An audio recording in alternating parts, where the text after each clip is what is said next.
ponemos grabar y ocultamos el control. Bueno, estamos por grabar el cuarto video de el capítulo 2.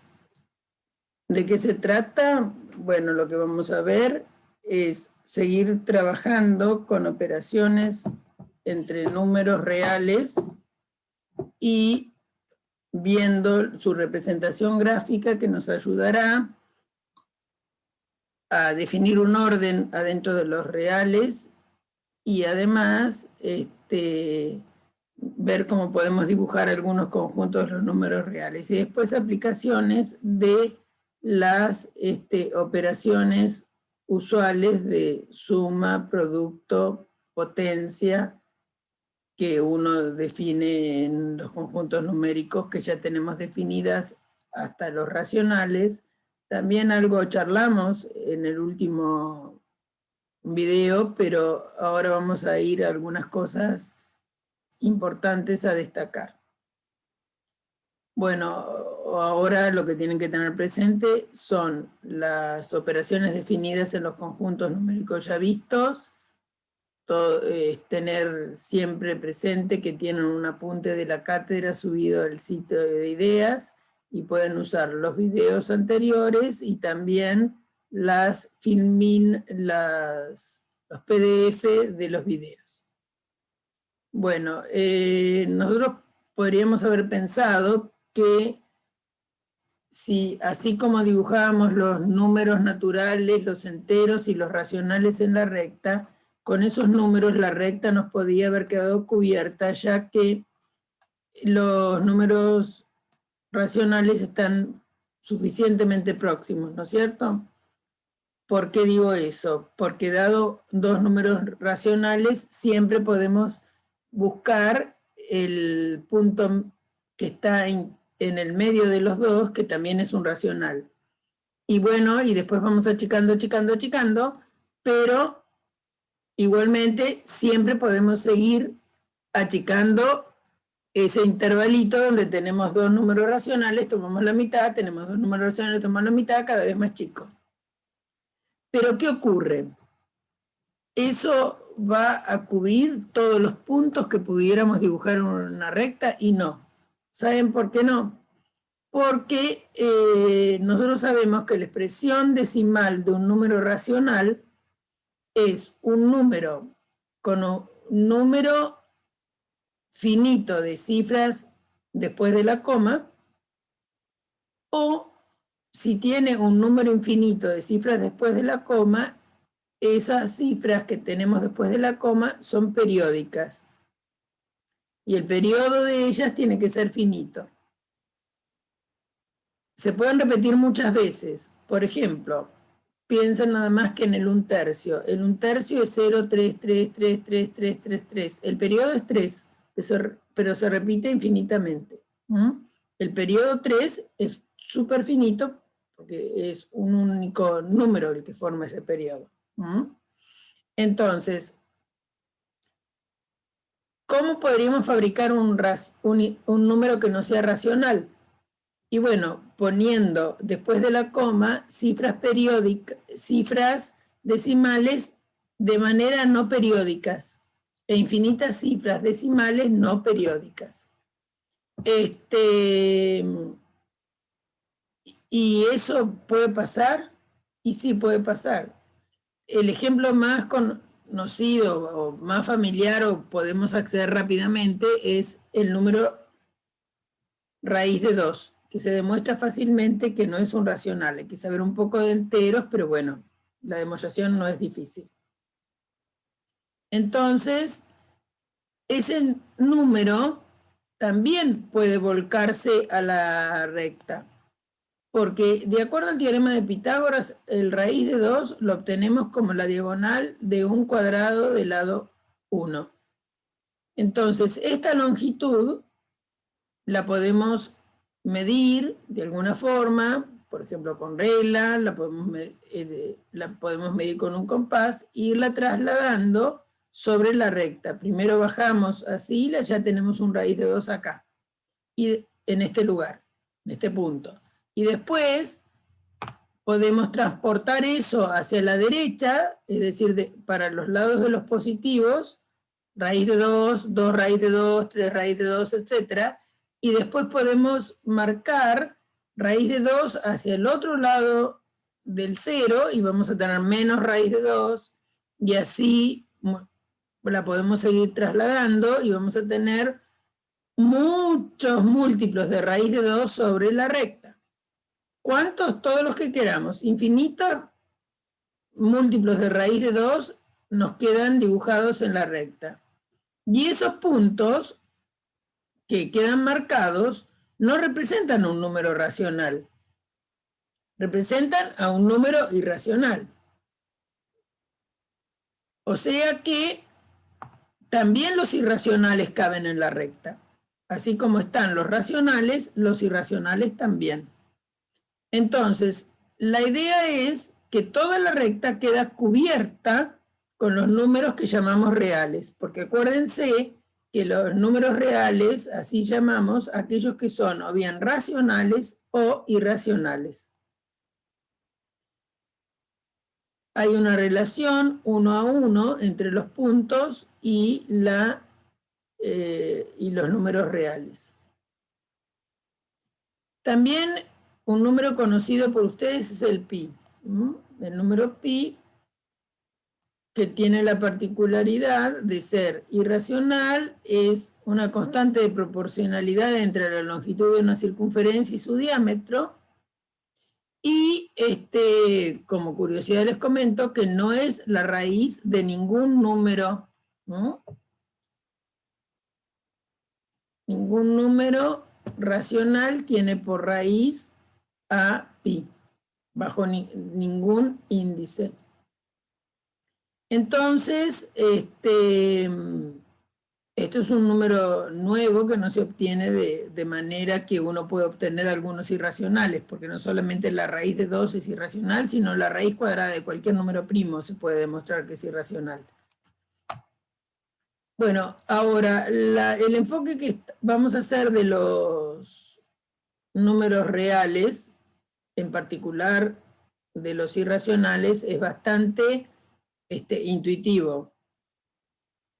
Hay, por supuesto, una axiomática de los números reales desarrolladas por Dedekind, Frege, Cantor y Weierstrass, pero eso forma ese tipo de aproximación a los irracionales forma parte de la rama de la matemática que se conoce como análisis matemático.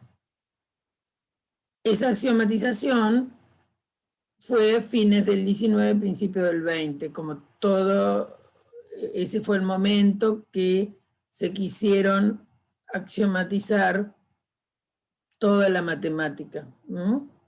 Hubo distintos pensadores haciendo lo mismo, o intentando hacer lo mismo, y obviamente que muchos de ellos conectados, ¿eh? Ahora, las magnitudes que usamos para medir habitualmente, y aún los científicos, por más elementos de precisión que tengan, las medidas que ellos pueden obtener van a ser medidas que pueden obtenerse con los números racionales. Porque los aparatos, los microscopios, los dinamómetros y cualquier aparato aún de alta precisión no puede salirse de los racionales por construcción. Bueno, en los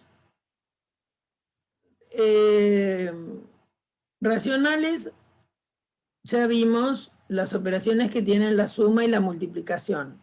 Las mismas propiedades que tienen los racionales desde el punto de vista formal van a tener cualquier número real. Es decir, los números reales para la suma son cerrados.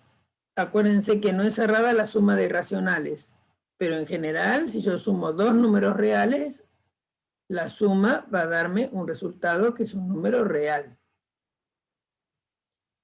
Lo mismo pasa con la multiplicación. La multiplicación de reales es real. Una cosa que tenemos que repasar, porque nos puede venir bien, es el concepto de valor absoluto y extenderlo a los números reales. La definición es similar a la que tenemos en los números racionales o enteros.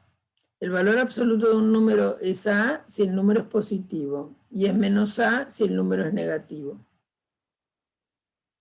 Valor absoluto de 2 coincide con valor absoluto de menos 2 si es 2.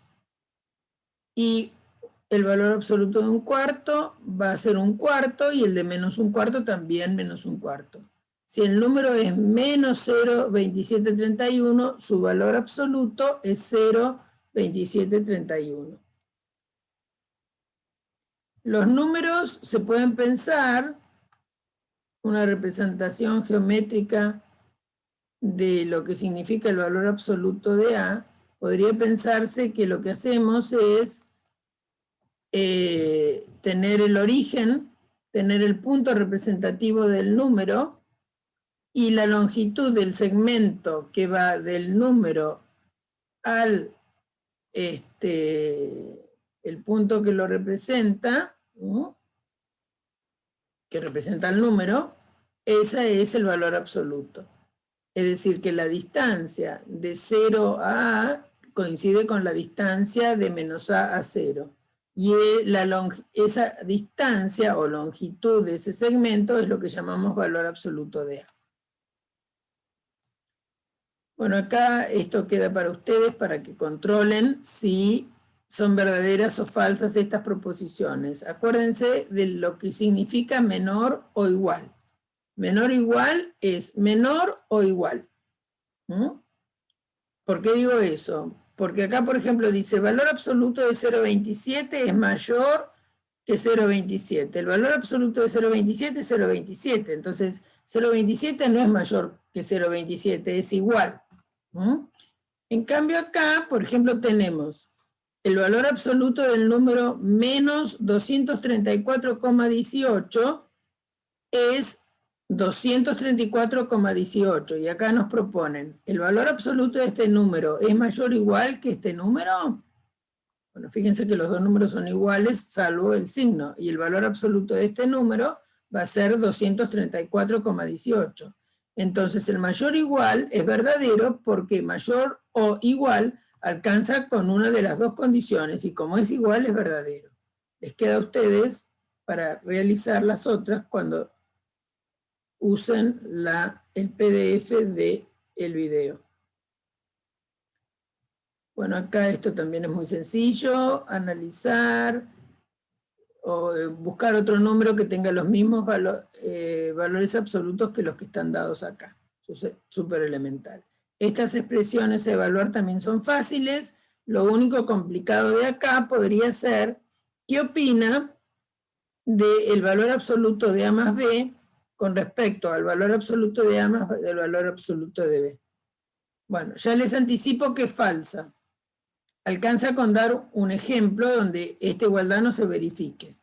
Piensen qué pasa si toman A, por ejemplo, como 5 y B como menos 3. 5 menos 3 da 2, entonces acá le queda valor absoluto de 2. El valor absoluto de 5 es 5. Y el valor absoluto de menos 3, vendría acá, es 3. Por lo tanto, esto daría 8 en contra de lo que da del otro lado. Es distinto. Entonces, eso es muy importante, saber que el valor absoluto de una suma no es la suma de los valores absolutos. Entonces, el orden dentro de los números reales no solo comparados con 0, sino que en general, como vamos a decir que un número real es menor que otro, ¿no? Lo vamos a sacar a pensar en función de la interpretación gráfica que hemos pensado de los números reales sobre la recta. Entonces, dado un número real cualquiera, él siempre tiene un punto que lo representa. Entonces vamos a tomar dos números reales, un B y un T, así lo llamo. Y a B digo que está representado por el punto B mayúscula. Y el T, un número real T, está representado por el punto T mayúscula. Estos dos puntos están en la recta. Entonces vamos a decir que el número real B es menor que T si el punto B está a la izquierda de T. Totalmente intuitivo. Y si los dos puntos que los representan respectivamente a B y a T números, si los puntos son iguales, entonces los números también. Esta manera de definir el orden en R en función de su representación geométrica de sus puntos sobre la recta coincide con el orden que tenemos en los racionales. O sea que no hay ningún problema porque estamos extendiendo el orden que teníamos en Q. Bueno, también vamos a dar por válidas, sin demostración, pero se pueden comprobar, como hicimos en los otros conjuntos numéricos, las reglas de monotonía de la suma y de la multiplicación. Acuérdense que era monotonía de la suma, que si tengo una desigualdad y a esa desigualdad, a ambos miembros de la desigualdad, sumo el mismo número, se sigue valiendo la desigualdad en el mismo sentido. Y la regla de monotonía de la multiplicación, hay que tener presente quién es el factor que va a multiplicar la desigualdad que tenemos. Si nosotros tenemos una desigualdad, ¿qué quiere decir? Tenemos A menor o igual que B, y multiplicamos a ambos miembros por un número, que es miembros de la desigualdad, ¿qué es lo que nos ocurre? Bueno, si multiplicamos por un positivo, la desigualdad sigue valiendo en el mismo sentido. Si multiplicamos por un negativo, la desigualdad cambia de sentido. Igual que pasaba en los racionales o en los enteros. Bueno, la representación geométrica que hemos dado nos permite escribir de otra manera estos conjuntos. Si tenemos el conjunto A de los naturales que están entre mayores o iguales que 0, menores o iguales que 3, fíjense que dibujo la recta, gradúo la recta, ¿sí?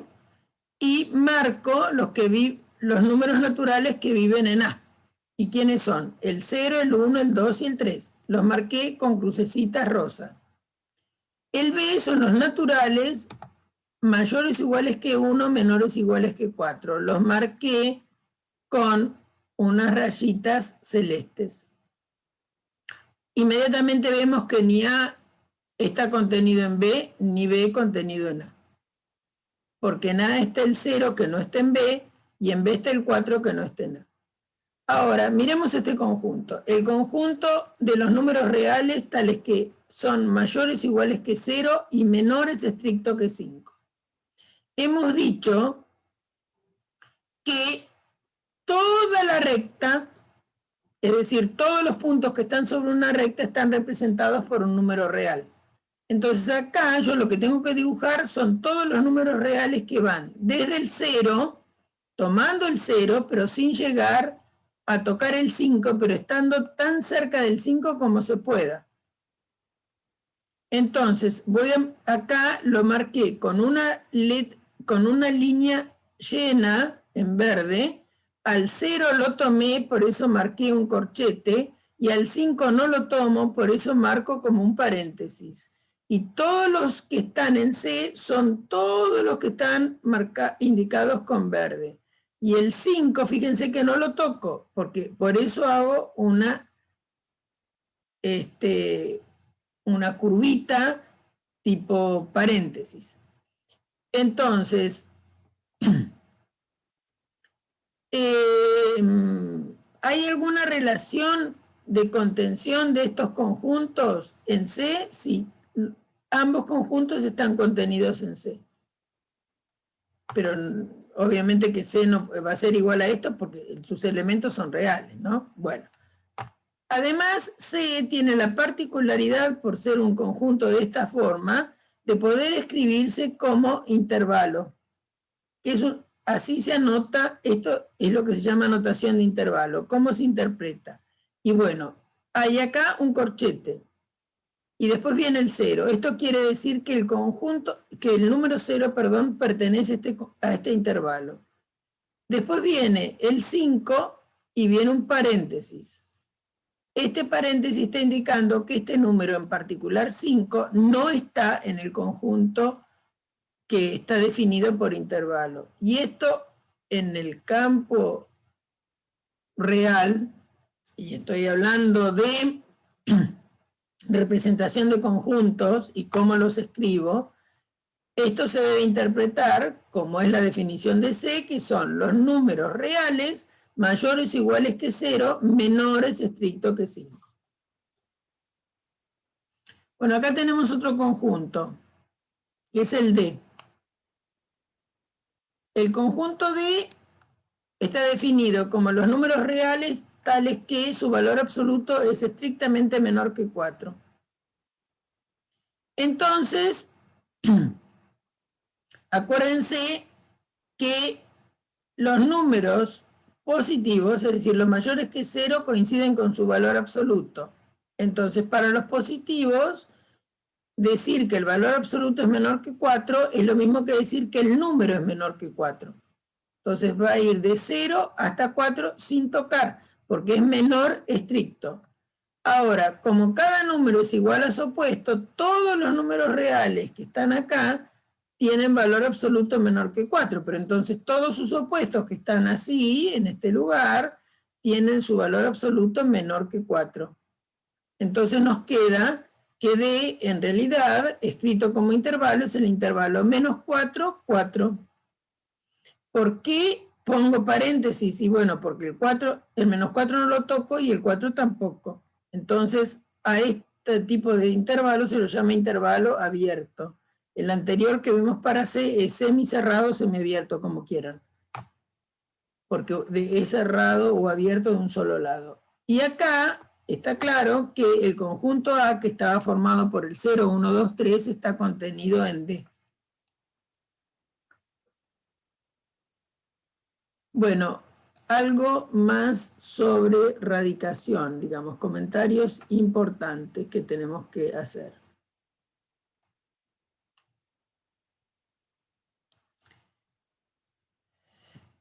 La raíz se define como se definió para los racionales, es decir, la raíz, si n es un número natural mayor que 1, vamos a llamar raíz enésima de R igual a H, si solo si H a la N nos da R. Esa es la definición. Ahora, ¿qué es lo que nos va a pasar? ¿Qué podemos observar? Que si el índice es impar, siempre va a existir el número real raíz enésima de R. Ese número existe. Porque si a este número, que ya lo dejo indicado así y todo, si este número lo elevo a la n, me da R. Ahora, ¿qué pasa en el caso de n par? Para n par, es decir, el índice de la raíz es par, no siempre esto va a tener solución real. Esto va a tener solución real si, solo si, el número real es positivo, si no, no tiene. ¿Por qué? Porque si A es un número real cualquiera, cuando lo elevo al cuadrado me da positivo. Entonces, esto va a influir cuando quiera calcular una raíz de índice par. ¿Cómo se demuestra que A cuadrado es positivo? Bueno, si A es 0, A por A es 0 por 0, me da 0, obvio, es mayor o igual que 0. Si A es estrictamente mayor que 0, multiplico por A ambos miembros de la desigualdad, y si el número es positivo, la desigualdad no cambia de sentido. Entonces me va a quedar A por A cuadrado. A por 0 0. Entonces queda que a cuadrado es más grande que 0. Si A es negativo, a la desigualdad A menor que 0 la multiplico por A y entonces va a cambiar de sentido la desigualdad. Entonces me va a quedar A por A mayor que A por 0. A por A es A cuadrado mayor que 0. Entonces, sea A positivo, nulo o negativo, siempre nos da positivo su cuadrado. Ahora, ¿cómo influye eso para raíces de índice par? Recordar que un número par siempre se puede escribir como 2 por k, con k algún número entero. Ahora, si vamos a pensar nada más que en los pares positivos, porque si es índice de una raíz va a ser positivo. Por ejemplo, piensen lo siguiente. Si el número es 6, que es un par, es 2 por 3, ¿no es cierto? El k valdría 3. Si el número es 18, el k valdría 9, porque 2 por 9 es 18. ¿Bien? Si el número es 100, entonces sería 2 por 50. ¿Está bien? Sí. Y así podríamos seguir nombrando, ¿no? Bueno, entonces, ¿qué pasa? Si n es par, como es de la forma 2 por k, es cierto que si yo elevo a la n, va a tener el mismo resultado que menos a la n. ¿Por qué? Y bueno, porque piensen n de esta forma. Y como vale potencia de potencia, al a lo elevan al cuadrado y va a dar lo mismo que menos a al cuadrado. Entonces, si esos dos números son iguales, cuando los eleven ambos a la k, van a seguir teniendo el mismo resultado. Entonces, a la n es igual a menos a la n. Lo que significa que la raíz cuadrada de esto, perdón, la raíz enésima de esto va a ser a, y también la raíz enésima de esto va a ser menos a. Pero como los números son iguales, entonces cuando uno calcula para un r positivo y n mayor que 0, perdón, y n mayor que 1 y par, obviamente si es par va a ser mayor que 1, natural, quise decir, natural par, piensen que si es un natural par siempre es mayor que 1, el más chico es el 2. Entonces, bueno, si n es par y natural, para poder ser índice de una raíz, si r es positivo, estas raíz enésima de r y menos raíz enésima de r, ambas son raíces enésimas de r. Obvio. Si las elevan a la n, les dan r. Estos dos números dan r. Ahora, si r vale 0, hay una única raíz. Sigo con n par, chicos, ¿eh?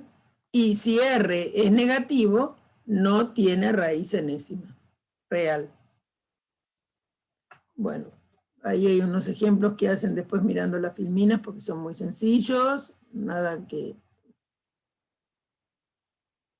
no puedan hacer, pero es interesante que los hagan. Ahora miren esta situación. Tanto menos un medio como un medio son raíces cuadradas de un cuarto. Cualquiera de los dos me sirve como resultado. El valor absoluto, entonces, de la raíz cuadrada de un cuarto sería valor absoluto de un medio, que da un medio, o valor absoluto de un medio, que da un medio. Entonces, el valor absoluto de la raíz cuadrada de un cuarto siempre es un medio. Y ese valor es mayor que un cuarto. Entonces, fíjense qué pasa, ¿no? El un cuarto es un número más chico que 0. El valor absoluto de su raíz da más grande que el número.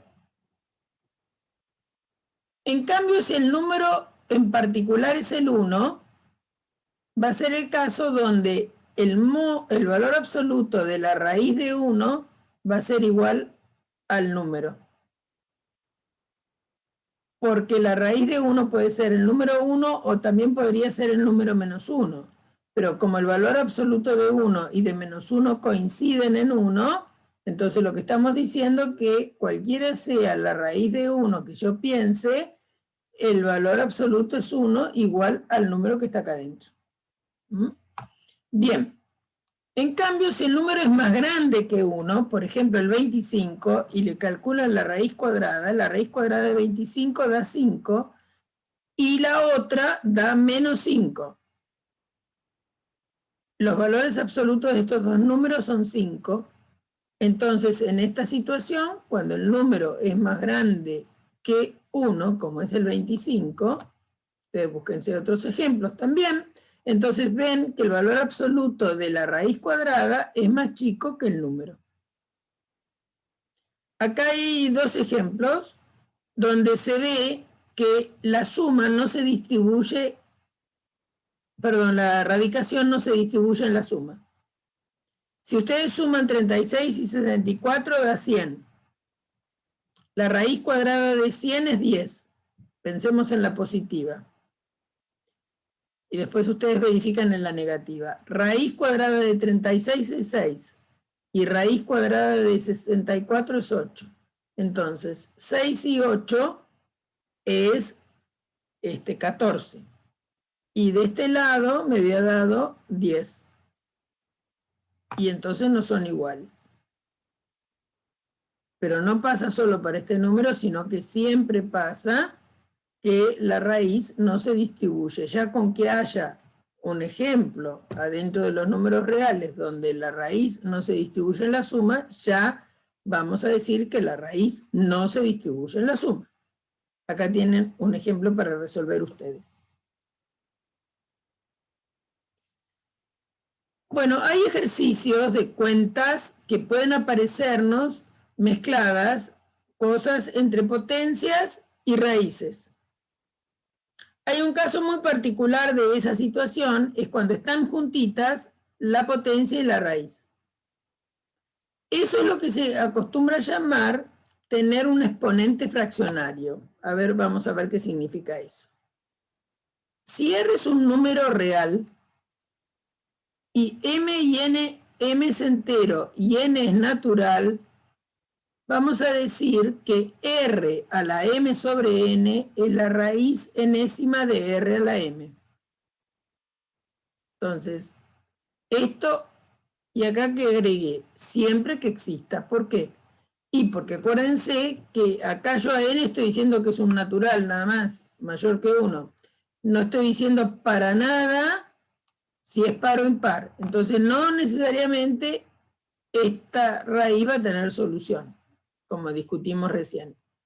Entonces, siempre que exista esta expresión, entonces esto me queda bien definido, si no, no tiene sentido.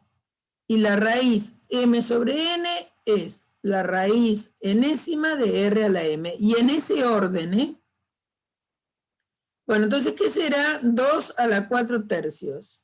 Es la raíz cúbica de 2 a la cuarta. 2 a la cuarta es 16. Entonces tengo que calcular la raíz cúbica de 16. Ahora, todos sabemos que 16 es 2 por 8. Raíz cúbica de 2 por 8, como la radicación sí se distribuye en la multiplicación, es raíz cúbica de 2 por raíz cúbica de 8. Raíz cúbica de 8 es 2. Y raíz cúbica de 2 queda tal cual está porque es una irracional. También eso se puede demostrar. Ustedes me creen. ¿Cómo hago para calcular 4/25 a la menos 3 medios? Bueno, es la raíz cuadrada de 4/25 a la menos 3. ¿Cómo se manejaba una fracción con exponente negativo? Es la inversa de la fracción con exponente, el opuesto de este, que es positivo.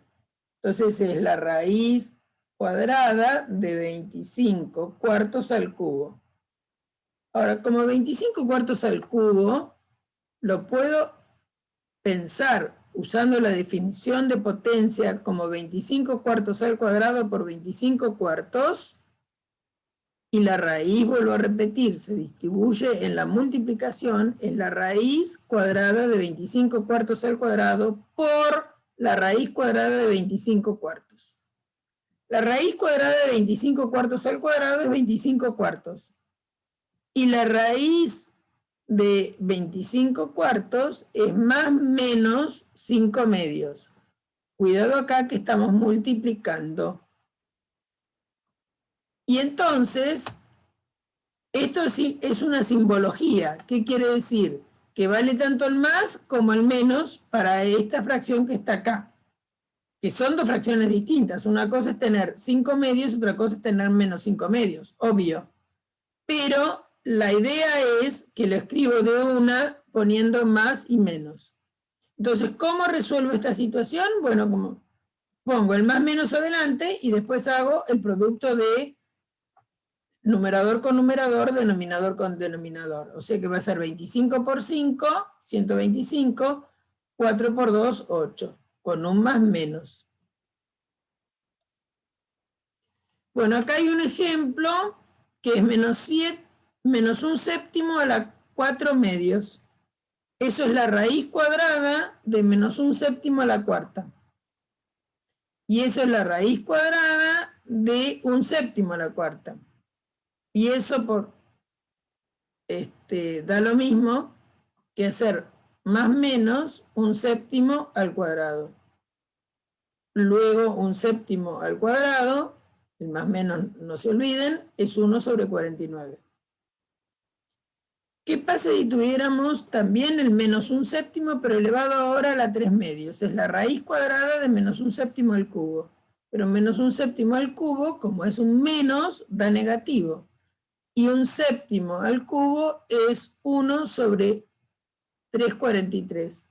Entonces raíz cuadrada no existe, es decir, que esto no existe. Era lo que dije cuando presentamos la definición, que podía no existir. Bueno, vamos a mirar lo siguiente, un producto muy particular. Si tenemos A más B por A menos B, y hacen toda la cuenta, recuerden que eso daba A cuadrado menos B cuadrado. Tengo una suma de un par de números por la diferencia de esos mismos números. Y eso va a ser A cuadrado menos B cuadrado, con el signo menos adelante del que lo tenía acá.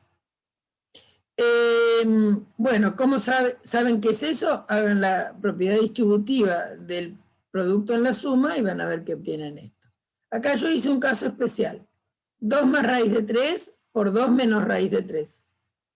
Entonces vamos a aplicar propiedad distributiva. 2 por 2, 2 por menos raíz de 3, 2 por menos raíz de 3, después raíz de 3 por 2, raíz de 3 por menos raíz de 3. Cuidado con los paréntesis.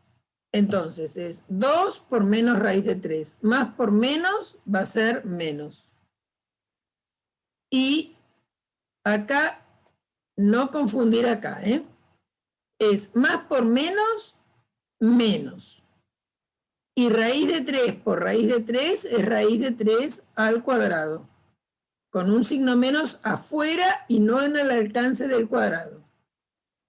Entonces, 2 por 2, 4. Acá tenemos menos 2 raíz de 3 y raíz de 3 por 2, lo dejo así, pero observen que por propiedad conmutativa de la multiplicación, este número y este son iguales, salvo el signo menos que tiene este otro.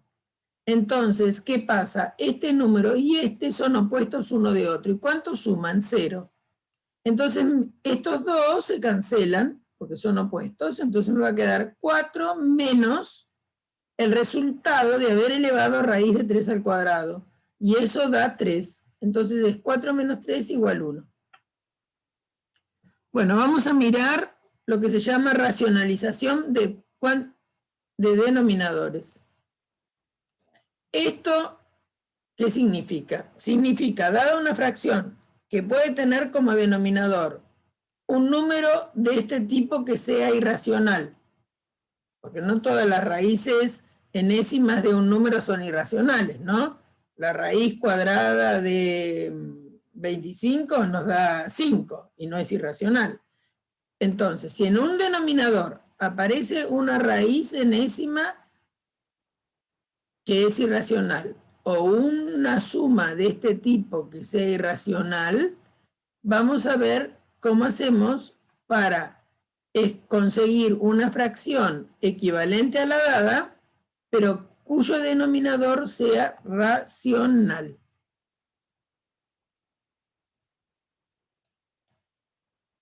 Eso empezó, la preocupación, digamos, empezó en la gente cuando tenía que hacer a mano cuentas. Ahora ya no hay ninguna dificultad para hacer esta cuenta, ¿no? 1 sobre raíz de 2 es aproximadamente igual a 1 dividido 1,414213. Yo corté el irracional raíz de 2 en algún lugar. Bueno, con estas cifras significativas lo puse, con esta cantidad de cifras. Lo corté ahí. Por eso no puse igual, sino aproximadamente igual.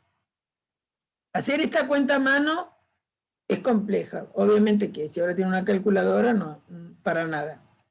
Y hacer la cuenta raíz de 2 dividido 2 es bastante fácil. Raíz de 2 dividido 2 es aproximar la raíz de 2 y dividirla por 2. Eso no es difícil, va a ser 0,7, etc. Bueno, ahora, obviamente que la racionalización, si no permitimos aproximaciones, también la tenemos que seguir haciendo para presentar un número más cómodo, digamos, si cabe el término. Y también se usa mucho en Matemática 2 para algunos tipos de ejercicios que ya van a ver. Entonces, ¿por qué yo digo que esto y esto era lo que hacía la gente para calcular esta expresión? Bueno, vamos a ver. 1 sobre raíz de 2 es lo mismo que 1 sobre raíz de 2 por 1. Y el 1 que voy a pensar es raíz de 2 dividido raíz de 2.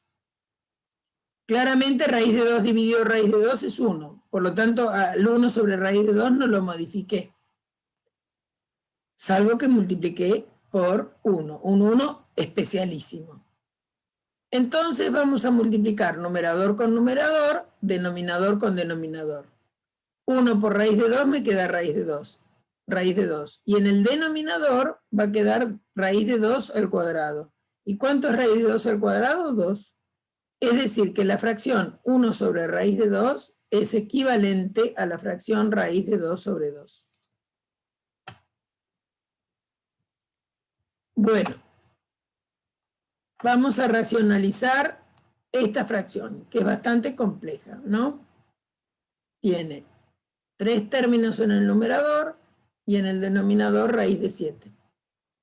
Entonces también acá voy a multiplicar por un 1 de modo de sacar el raíz de 7 de abajo. ¿Quién es ese 1? Raíz de 7 sobre raíz de 7. ¿Para qué? Para que me quede raíz de 7 al cuadrado.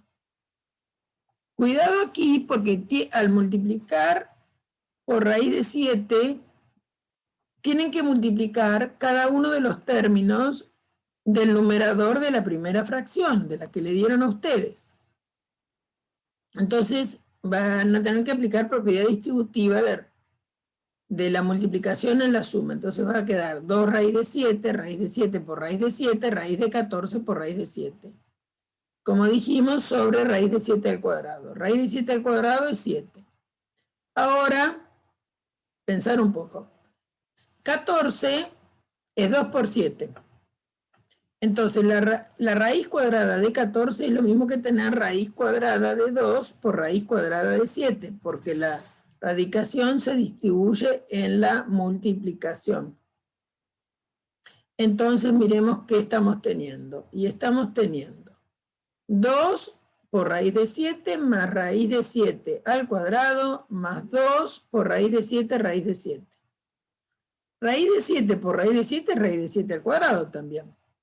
Entonces nos ha quedado 2 raíz de 7 más 7 más raíz de 2 por 7. Todo dividido 7. Ahora este 7 podríamos distribuirla en los 3 numeradores, los 3 términos del numerador. Entonces va a quedar 2 raíz de 7 sobre 7 7 dividido 7 y raíz de 2 por 7 dividido 7. Y si piensan bien, pueden simplificar y les va a quedar 2 raíz de 7 sobre 7, que no puede simplificarse más, 1 y raíz de 2. Entonces, esta fracción es equivalente a esta, y fíjense que no tiene ningún denominador irracional.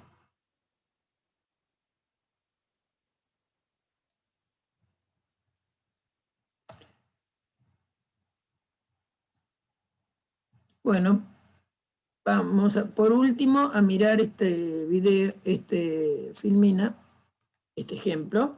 Si tenemos 1 dividido raíz de 5 menos 1, es decir, 1 sobre raíz de 5 menos 1, lo que vamos a hacer es multiplicar esta fracción por un 1. ¿Y quién voy a usar como 1? Raíz de 5 más 1 sobre raíz de 5 más 1, porque el numerador y el denominador, al ser iguales, se van a cancelar y valen 1. Por eso es que puse acá un igual, ¿no? Hay un poco de... Bueno, entonces ahora hay que hacer la cuenta de esta fracción por esta otra fracción. ¿Cómo se resuelve una multiplicación de fracciones? Numerador con numerador se multiplican y denominador con denominador también se multiplican. Entonces 1 por raíz de 5 más 1 va a dar raíz de 5 más 1. Y abajo sí hay que tener cuidado, ¿no? En los denominadores. Raíz de 5 por raíz de 5, raíz de 5 al cuadrado. Raíz de 5 por menos 1, menos raíz de 5. 1 por raíz de 5, raíz de 5. 1 por menos 1, menos 1. Entonces, si miran con atención, acá tienen menos raíz de 5 y más raíz de 5. Un número es el opuesto del otro. Por lo tanto, estos se cancelan, valen 0. Y tienen raíz de 5 al cuadrado. Raíz de 5 al cuadrado es 5. Menos 1. Y esto da 4. Y el numerador queda como está. Raíz de 5 más 1. Bueno, en muchos cálculos he usado, y también se usan en general, para índice par, usar el valor absoluto de la raíz enésima del número R. Hay que acordarse que no solo para el par, sino si es impar, por ejemplo, raíz cúbica de menos 8 es menos 2, no hay vuelta. Es así, hay un único resultado y es menos 2. Raíz cúbica, por ejemplo, de menos 27 va a ser 3. Perdón, menos 3, ¿no? Porque es menos 3 por menos 3 da 9.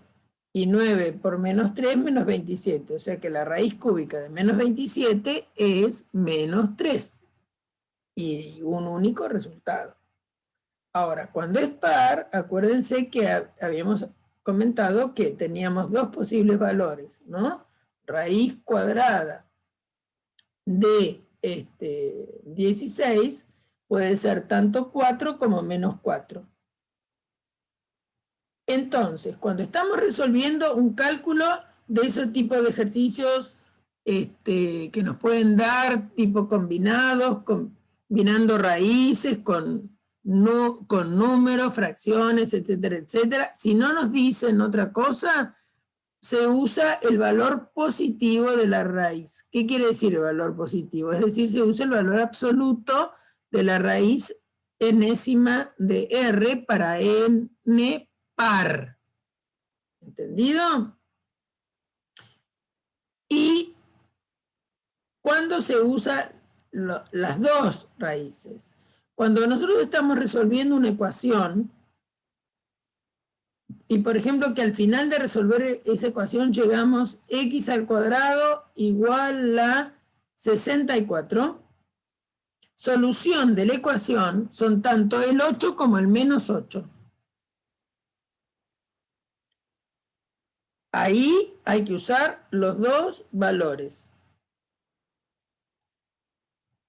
Salvo que haya una restricción en el problema, ¿no? Pero bueno, lo natural es que en una ecuación ahí sí me tengo que acordar de usar los dos valores. Bueno, terminamos con esto el video de hoy. Y entonces nos despedimos hasta